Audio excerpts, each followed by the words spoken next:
فاعبد الله مخلصا له الدين ألا لله الدين الخالص. الحمد لله وحده والصلاة والسلام على من لا نبي بعده وعلى آله وصحبه أما بعد. Mes frères en Allah tabarak wa ta'ala, craignez Allah Jalla wa ala et sachez que le temps que vous vivez sur terre, ce temps-là, il n'a pas de prix. Il n'a pas de prix. Préservez donc ce temps dans ce qui vous est utile, dans votre vie sur terre et votre au-delà. Ne gaspillez pas votre vie dans la distraction, dans les jeux, dans l'insouciance, car vous perdrez la vie d'ici-bas et celle de l'au-delà. Ces années que vous vivez, ces jours, ces mois, sont vos plantations. Vos plantations d'où vous récolterez les fruits dans l'au-delà. Donc si tu y sèmes le bien, tu y sèmes les bonnes actions, tu récolteras le bonheur, wallahi, et la réussite. Et tu seras avec ceux que l'on appellera dans le domaine de la pérennité, de l'éternité. Mangez et buvez en toute quiétude, en récompense de ce que vous avez accompli durant les jours passés. Mais si tu les gaspilles dans la futilité, et si tu y sèmes péché et désobéissance, tu le regretteras le jour où les regrets ne seront d'aucune utilité. Et tu espéreras revenir sur terre un seul jour pour pouvoir te rattraper. Mais là, on te dira, ne vous avons-nous pas accordé une vie suffisamment longue pour réfléchir, si vous l'aviez voulu? Un messager n'était-il pas venu vous avertir? Goûtez donc au châtiment. Les transgresseurs ne bénéficieront d'aucun secours. Mes frères en Allah, le messager d'Allah alayhi salatu wassalam a dit: personne ne quittera le lieu des comptes avant d'être interrogé sur 4 choses. Son temps de vie, dans quoi l'a-t-il utilisé? Son corps, dans quoi l'a-t-il épuisé? Son argent, comment l'a-t-il gagné? Et dans quoi l'a-t-il dépensé? Et sa science, qu'en a-t-il fait? Donc, cette vie, c'est la chose la plus chère que tu possèdes. Cette vie sur terre, ce temps qu'Allah tabaraka wa ta'ala t'a donné, pour le moment, c'est la chose la plus chère que tu possèdes. Donc, ne la gaspille pas et ne la néglige pas. Allah tabaraka wa ta'ala, il a mis pour chaque jour des actes d'obéissance pour ses serviteurs. Certains d'entre eux sont obligatoires, comme les 5 prières.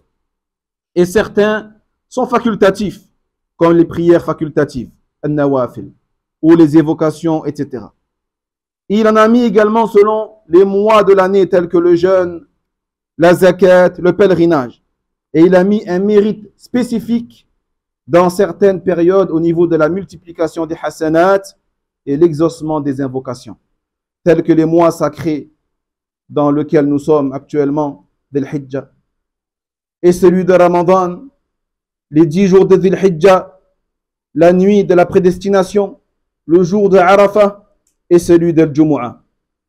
Au cours de toutes ces périodes, Allah tabaraka wa ta'ala détient des grâces dont il fait partie ou dont il fait profiter qui il veut de par sa clémence et sa grande bienveillance. Donc le bienheureux, c'est celui qui exploite ses mois, ses jours et ses heures et ses secondes et se rapproche d'Allah tabaraka wa ta'ala à travers toutes sortes d'obéissances. Ainsi, il pourra espérer avoir le droit de goûter aux grâces d'Allah Jalla wa ala en étant bien heureux d'un bonheur après lequel il n'y aura aucun malheur, wallahi. Uqba ibn Amir radiyallahu anhu a rapporté que le prophète sallallahu alayhi wa sallam a dit: il n'y a pas une action sans qu'elle ne soit inscrite. Mujahid a dit: il n'y a pas un jour sans que celui-ci ne dise: ô fils de Adam, je suis venu à toi aujourd'hui et je ne reviendrai plus jamais. Ce jour il parle et il te parle à toi, ya Abdallah: ô fils de Adam, je suis venu à toi aujourd'hui et je ne reviendrai plus jamais jusqu'au jour de la résurrection. Observe donc ce que tu fais en moi. Et une fois qu'il est fini, ce jour, il est plié, il est enroulé et il est fermé. Il ne sera plus jamais ouvert que par Allah tabaraka wa ta'ala le jour de la résurrection. Et le jour dira quand il sera fini, toutes les louanges sont pour Allah qui m'a reposé de la vie terrestre et de ses gens. Et il n'y a pas une nuit qui arrive aux gens sans qu'elles ne disent les mêmes choses. Isa alayhi salam, il disait, la nuit et le jour sont deux coffres forts. La nuit et le jour sont deux coffres forts. Regardez donc ce que vous avez mis dedans. Il disait également, œuvrez la nuit pour ce pourquoi elle a été créée et œuvrez la journée pour ce pourquoi elle a été créée. Al-Hassan radiyallahu anhu a dit, il n'y a pas un jour de la dunya sans qu'il ne parle et qu'il ne dise aux gens, je suis un jour nouveau, je suis un jour nouveau et je suis témoin de ce qui sera accompli en moi.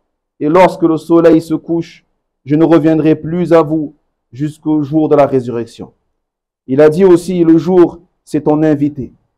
Al-yawm dayfuk. La journée, c'est ton invité. Et l'invité, il va partir tôt ou tard.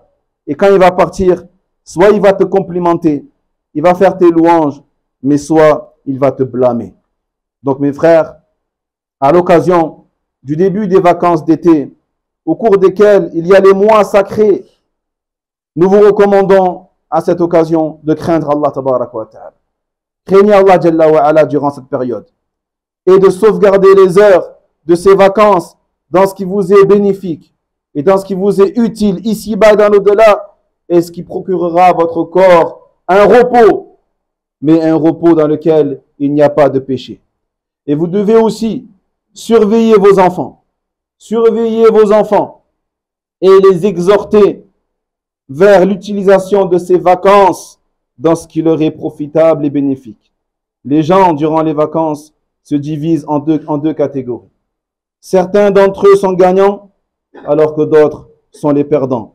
Il dit le prophète, sallallahu alayhi wa sallam, toute personne s'en va tôt le matin et commerce avec son âme.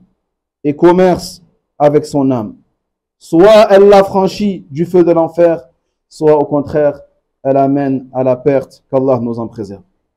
نسأل الله تبارك وتعالى أن يمن علينا جميعا بالتوفيق لاستثمار أعمارنا فيما يحب ربنا ويرضاه. اللهم صل وسلم وبارك وأنعم على عبدك ورسولك محمد وعلى آله وصحبه، وارض اللهم عن خلفائه الأربعة أبي بكر وعمر وعثمان وعلي وعن سائر صحابة نبيك محمد. ربنا آتنا في الدنيا حسنة وفي الآخرة حسنة وقنا عذاب النار. عباد الرحمن، إن الله يأمر بالعدل والإحسان وإيتاء ذي القربى وينهى عن الفحشاء والمنكر والبغي يعظكم لعلكم تذكرون. فاذكروا الله العظيم الجليل يذكركم واشكروا على عموم النعم يزدكم ولذكر الله أكبر والله يعلم ما تصنعون. وينجي الله الذين اتقوا بمفازتهم لا يمسهم السوء ولا هم يحزنون.